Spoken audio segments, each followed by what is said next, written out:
এখন honours fourth ইয়ারে পড়তেছি। আমার সাথে আমাদের বাড়ির মালিকের ছেলের একটা পরিচয় হয় আর কি। তো আমরা যে বাসায় থাকি উনি তো যেহেতু আমাদের উপরে থাকে, তো আমার দরজার সামনে একটা ফুল পাই আর কি, গোলাপ ফুল। তো আমি তখন ওনাকে নক করি যে ভাইয়া এখানে তো গোলাপ ফুল ছিল, এখন এটার কি সিসি ক্যামেরায় দেখা যাবে, কে রেখে গেছে? তখন উনি বলতেছিল যে না, সিসি ক্যামেরায় তো আসে নাই, কে রেখে গেছে বা এরকম। ওনার সাথে তখন আমার প্রথম আস্তে আস্তে কথা হয়।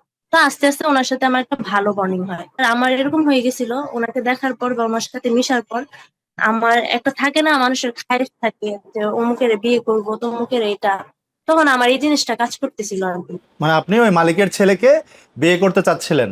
হ্যাঁ, বিয়ে করতে যাচ্ছিলাম। তো উনি আমাকে বললো যে আসলে আমি আপনার পছন্দ করি বা এটা সেটা, বিয়ে করতে চাই। পরে রাজি হইলাম এক সময়। পরবর্তীতে ওনার সাথে আমার বিয়ে হয়, কোর্টে হয়। আমি তো জানি কোর্ট ম্যারেজ হয়েছে, উনি আমার থেকে ছবি টবি সব নিছে।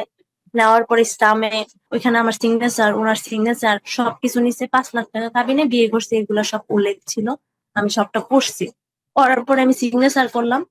করার পরে ওনার ওইখানে আমি বললাম যে না, এখন তো বিয়ে হয় না, এটা তো বিয়ে না। তো এখানে কোর্টের পাশে মাদ্রাসা ছিল, ওইখানে আমরা যাওয়ার পরে আমাদেরকে হুজুরে দুজন সাক্ষীর সামনে আমাদেরকে কবুল করাইছে। উনি ওনার বাসায় চলে গেছে, আর আমি যেখানে পড়াশোনা করি আমি ওইখানেই ছিলাম। আপনি কি হোস্টেলে থাকতেন? হ্যাঁ ভাই, আমি হোস্টেলে থাকতাম। তো উনি ওই দিক দিয়ে ওনার প্ল্যান করছে বাসায় কোন বাসায় থাকবে, ওনার বাসায় তো রাখবে না, অন্য একটা ফ্রেন্ডের বাসায় রাখবে। মার্কেট টার্গেট করছে। তো আমি হোস্টেল থেকে আমি বের হয়েছি, সিএনজি তে উঠি। আমি তখন আমার যে হাজবেন্ডের সাথে বিয়ে হয়েছে ওই হাজবেন্ড যেখানে বাসা ঠিক করছে ওইখানে আসতেছিলাম। আসার সময় আমি অ্যাক্সিডেন্ট করছি আর কি। করার পরে আমি তো হসপিটালে, সে জানে না, সে সব প্রিপারেশন নিয়ে রাখছে। পরে ওই দিন রাতেই হয়তো জানতে পারে যে আমি অ্যাক্সিডেন্ট করছি। তো আমি খুব বাজে অবস্থায় অ্যাক্সিডেন্ট করছি না, আমার ডান পাশ পুরোটা প্যারালাইজ হয়ে গেছিল, আমার হাত পা কোমর। তো তখন আমাকে তো আমার আম্মা আব্বু বাসায় নিয়ে এসে পড়ছে। তখন আর আমি আমার হাজবেন্ডের সাথে থাকতে পারি নাই বা যাইতে পারি নাই। মানে আমি এই 3 মাস একদম বেডে ছিলাম। তখন পর্যন্ত আপনার বাবা মা কিছু জানে না যে আপনি বিয়ে করে ফেলেছেন বা এইসব কিছু জানে না? না না, কিছু জানে না।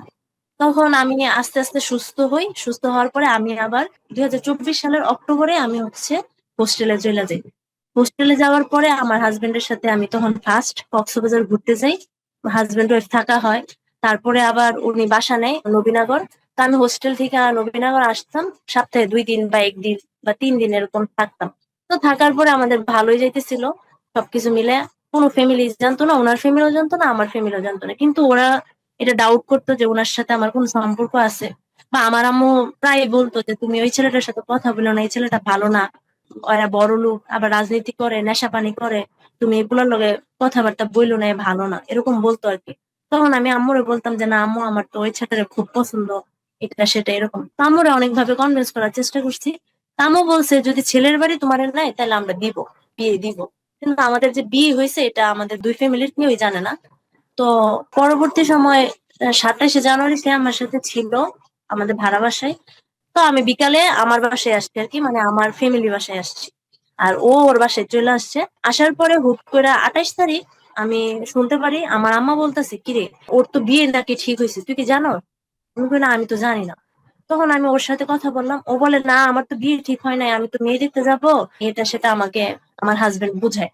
বুঝানোর পরে বিকালে আমি জানতে পারি তারই একটা চাচাতো ভাই আমাকে ভিডিও কল দিচ্ছে, দিয়া বলতেছে ও তো বিয়ে করে ফেলছে, বা আমাকে দেখাইতেছে কাবিনে ছবি করতেছে, বা ওর বউর সাথে ও ছবি তুলছে, ফেসবুকে এগুলা দিচ্ছে। দেওয়ার পরে তো আমার মাথায় আকাশ ভেঙে পড়ছে। তখন আমি খুব কান্নাকাটি। ওরা জানতো ওই ছেলে আমার সাথে কথাবার্তা বলে। এখন আমি যদি ঝামেলা করি, ওই জন্য ওরা বিষয়টা গোপন রাখে আর কি। বিষয়টা হয়েছে যে আমাদের যে কোর্টে বিয়ে হয়েছিল, বিয়েটা আসলে মানে স্টাম্প সবই ঠিক ছিল, কিন্তু ও টাকা দিয়া লুক দিয়া কোর্টের সিল আনে নাই বা অনুমোদন আনে নাই। কাগজের মধ্যে কোনো কিছু আনে নাই, কাগজটা ওর কাছে রাইখা দিছে। বিয়েটা রেজিস্ট্রি হয় নাই, ওটা একটা ভুয়া ছিল, জাস্ট খালি কাগজপত্র করেছে, রেজিস্ট্রি করে নাই। হ্যাঁ, না করে নাই, শুধু আমাকে আশ্বস্ত করার জন্য আর কি, যে আমার বিয়ে হয়েছে। তো যখন শুনলাম ওর বিয়ে হয়ে গেছে তখন আমি বাসায় এসে আর কোনো কিছু বলি নাই। কিন্তু ওর ভাই আমাদেরকে নোটিশ পাঠাইছে আমরা যাতে বাসা ছাইড়া দিই। তখন আমার আম্মু আব্বু বা ওদের ফ্যামিলি মোটামুটি বিষয়টা আঁচ করছে আর কি, যে ওর সাথে আমার কিছু ছিল, সম্পর্ক ছিল। তখন আমরা বাসা চেঞ্জ করে ফেলি 15 দিনের ভিতরে। আমার যে প্রথম বিয়ে হয়েছিল এটা আমার ফ্যামিলি কেউই জানতো না। মানে আমরা বলিও নাই, কখনো জানিও নাই, আমি বলি নাই দেখে আমরা বাসা চেঞ্জ করে আমরা এখন নতুন বাসায় আসছি। পরে তখন আমি আমার বান্ধবীর সাথে, যেহেতু ডিপ্রেশনে ছিলাম, আমার লাইফে আর কোনো ছেলে দরকার নেই, আমি এরকম ভাবতেছিলাম। তখন আমি আমার ফ্রেন্ডের সাথে মেলামেশা করি, আমার বান্ধবীদের সাথে আমি ঘুরতে যাই, এটা সেটা করি। তখন আমার এক বান্ধবীর সূত্রে ওর একটা ফ্রেন্ডের সাথে আমার দেখা হয়। হওয়ার পরে ওই ছেলের সাথে আমার মোটামুটি কথা হয়। তখন কথা হওয়ার পরে ওই ছেলে আমাকে বলতেছে, কারণ আমি তো তোমার পছন্দ করি, তোমার ফ্যামিলিগত ভাবে প্রস্তাব দেই, তুমি কি আমার বিয়ে করবা কিনা। আমি বলছি, দেখেন, আপনি তো আমার পাস্ট জানেন, আমার অতীত সম্পর্কে আপনি জানেন, ফ্যামিলি যদি দেয় তাহলে দিবে।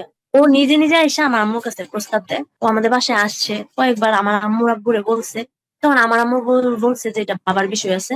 আর আমার আব্বা আম্মা মানে আমার ফ্যামিলি, আমার দাদার বাড়ির সবাই হচ্ছে সরকারি চাকরিজীবী, সবাই সরকারি চাকরি করে, তো ওদের সাথে আমাদের ফ্যামিলি মিলে না। আবার ছেলেও আমার পড়াশোনা কম, তো ওই সুবাদে আমার আম্মু বিষয়টা না করছে। তখন আমি ওরে বলছি যে দেখো আম্মু যেহেতু না করছে, আমি এই জিনিসটাতে আর যাবো না, আর ঘুরবো না। তখন ওই ছেলে 2 মাস আমার পিছনে ঘুরে, প্লাস আমার এত কেয়ার করে। তারপর ওর ফ্যামিলির সাথে আমার পরিচয় করাইলো। ওর আম্মা আব্বা আমার খুব পছন্দ করছে। এখন ওদের বাসা থেকে বলতেছে বিয়ের জন্য, কিন্তু আমাদের বাসা থেকে বিয়ের জন্য রাজি না। কিন্তু ও বিষয়টা এমন ভাবে করতেছিল, ও খুব সিক্রেট করতেছিল, মরে যাবো, সুসাইড করবো, এরকম টাইপের বিষয় করতেছিল। তখন আমি ওরে বললি আচ্ছা ঠিক আছে। ও আমার বলতেছিল তাহলে আমি তোমার আগের হাজবেন্ডের মতো বিয়ে করি, কিন্তু আমি বাসায় বলবো না, তুমি বাসায় বললে না, ফ্যামিলিগত ভাবে মানলে বিষয়টা আমি নিবো, এরকম ভাবে। তখন আমি আবার একটু ডিপ্রেসড, যে না আমি কি করব কি না এরকম। তখন ও আবার এরকম, ও ওষুধ খেয়ে ফেলে, এটা করে ওইটা করে সুসাইড করার মতো অবস্থা। পরে আমি ওর বিষয়টাতে রাজি হই, ভাইয়া দ্বিতীয় ভুল আবার করি আর কি। এত বড় ভুল হওয়ার পরও আপনার সেই শিক্ষাটা আপনি পান নাই, আপনি শিক্ষাটা নিতে পারেন নাই, আপনি আবারও সে একই কাজ করলেন। হ্যাঁ, কি কাজ করছে আবার। আমি 2025 সালে 28শে মার্চ 3 লাখ টাকা কাবিনে বিয়ে করি। পরে আমি হোস্টেলে যাই। হোস্টেল থেকে ও আবার বলতেছিল তাহলে আমরা ঘুরতে যাব, এটা সেটা। তখন ও আমাকে কনভিন্স করা শুরু করলো। তো আমি আবার আচ্ছা রাজি হইলাম। তো আমরা আবার কক্সবাজার গেলাম। তো ওইখানে আমরা 3 দিন ছিলাম। ওইখানে যেদিন আমরা যাইতেছিলাম ওই দিন আমার ফার্স্ট হাজবেন্ড আমাকে কল দিতেছিল। মানে ও কোথাও থেকে হয়তো জানছে, ফোন দিতে থাকে, জ্বালাইতে থাকে। তখন আমি যখন কক্সবাজার আমার দ্বিতীয় হাজবেন্ডের সাথে যাই, তখন বিষয়টা নিতে পারে নাই। ও খুব বাজে ভাবে সিনক্রেট করে, ও গেঞ্জি মেঞ্জি ছিঁড়া ফেলে। সিনক্রেট করার পরে আমি ওরে বুঝাইলাম, নর্মাল করলাম। পরে আমরা হচ্ছে বুঝাই টুঝে আমরা বাসায় চলে আসি, নবীনগর আইসা পড়ি আর কি। কক্সবাজার থেকে আমরা নবীনগর আসি। আসার পরে আমি পরীক্ষা দিতে যাই, যেহেতু আমার পরীক্ষা শুরু অনার্সের 3rd ইয়ার। তো আমি পরীক্ষা দিতে যাই। যাওয়ার পরে প্রথম হাজবেন্ডের সাথে আমার দ্বিতীয় হাজবেন্ড ও যোগাযোগ করে আর কি, দেখা করে, কথা বলে। তখন আমার প্রথম হাজবেন্ড ওরে অনেক, যেহেতু রাজনীতি করে, অনেক দাপটশালী।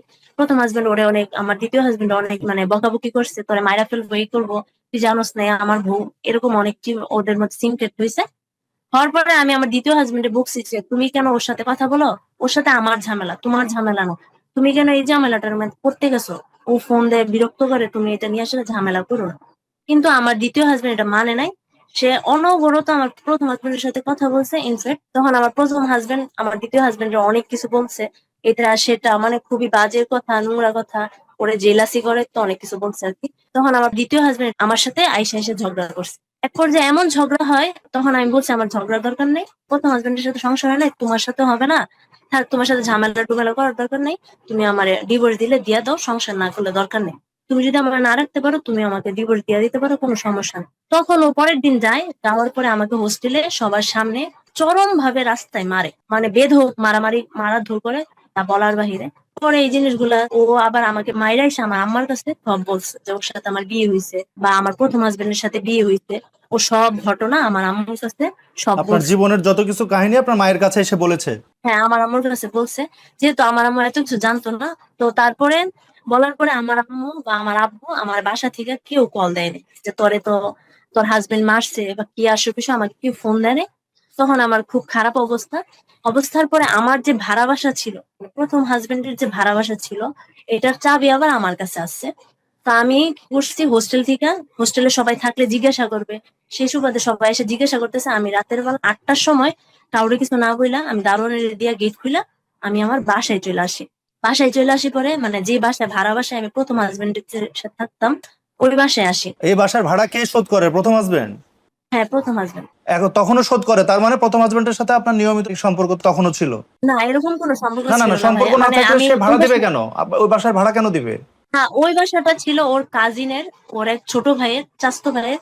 ওই বাসার ভাড়া ও 1.5 লাখ থেকে কিনা আমি জানি না। আপনার প্রথম কথিত হাজবেন্ডের সাথে আপনি বলছেন সম্পর্ক শেষ হয়ে গেছে, সে বিয়ে করেছে, তার সাথে আর যোগাযোগ নাই, কিন্তু আপনারা সেই সময় যে বাসাটা নিয়েছিলেন সেখানে কিন্তু আপনার নিয়মিত যাতায়াত আছে, যোগাযোগ আছে, এটা কিভাবে সম্ভব?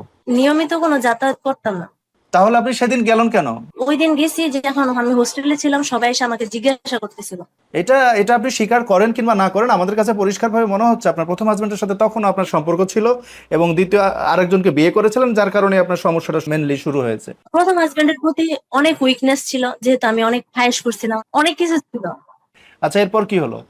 তারপরে ভাইয়া ওই বাসায় যাওয়ার পরে আমি সুতো খাইছিলাম, তখন আমি আমার দ্বিতীয় হাজবেন্ডে কল দিছি। কল দেওয়ার পরে ভিডিও কলে কল দিছি, কিন্তু আমার এটা খেয়াল নাই, আমি এটা জানি না। তখন ও বুঝতে পারে যে আমি আমার ভাড়া বাসায় আছি। তখন ও রাত্রে আনুমানিক 11টার সময় আমার আব্বাকে ফোন দেয়, আমার দ্বিতীয় হাজবেন্ড, যে আরে আমি নিয়ে আসতেছি, আপনি গেট খুইলেন।